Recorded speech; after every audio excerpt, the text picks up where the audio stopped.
Hervé Silbonne, bonjour. Bonjour. Merci de participer une nouvelle fois à cette édition de Martinique pour l'emploi. On parlait pendant la conférence de presse de la difficulté qui entoure le recrutement. Est-ce que ce sont des éléments que vous constatez aussi sur les postes de cadre, peut-être encore plus même? Quelle est la valeur aussi du travail que vous souhaitez apporter autour de cette notion de recrutement de cadre dans le cadre de ce salon? Aujourd'hui, nous sommes, en tout cas sur les 6 premiers mois de l'année, nous étions en Martinique dans une belle dynamique de recrutement. Les entreprises, effectivement, avaient des besoins et donc cherchaient des compétences, les compétences qui leur manquaient en face pour pouvoir les postes et donc continuer à soit pérenniser une activité, soit la développer. La vraie difficulté étant parfois de pouvoir trouver justement cette compétence par défaut.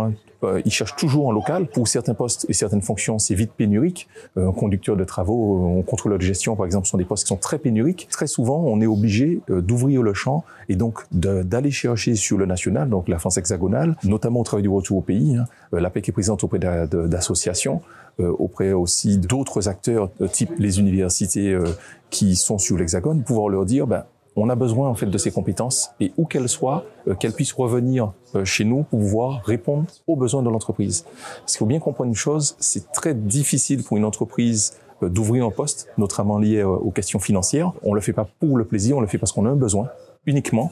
Et donc, on va à chaque fois chercher le candidat ou la candidate qui peut répondre à ce besoin. Et à travers justement ce type d'événements qui sont ponctuels, mais c'est un travail vraiment de tous les jours, de travailler à cette rencontre entre l'offre et la demande, de travailler à créer des espaces, des moments d'échange, des outils qui permettent cette rencontre. Alors c'est tous les jours parce que la mise en relation, finalement, on va pas la créer, on va finalement augmenter, on va dire ça comme ça, la surface ou les moyens. Le salon sera, pour parler de Martinique pour l'emploi 2024, en digital et en présentiel, mais finalement la mise en relation elle s'arrête jamais.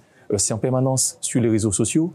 Par exemple, je parle de LinkedIn, donc à la fois les candidats qui recherchent, qui effectivement vont le signaler, vont mettre ça en avant en disant mais moi je suis de nouveau en recherche d'emploi. Ça va être les entreprises qui elles aussi vont par exemple publier des offres sur APEC.fr, sur francetravail.fr, sur leur propre job board si jamais elles en ont, pour dire la mise en relation ne s'arrête pas. C'est vrai que ça ralentit pendant le mois d'août et pourtant il y a encore de l'embauche qui se fait même pendant un mois dit de congé où les gens ont parfois la tête à autre chose qu'à chercher un emploi ou même l'employeur à dire je lève un peu le pied, je me prends une semaine, 2 voire 3 et finalement tout redémarre en septembre.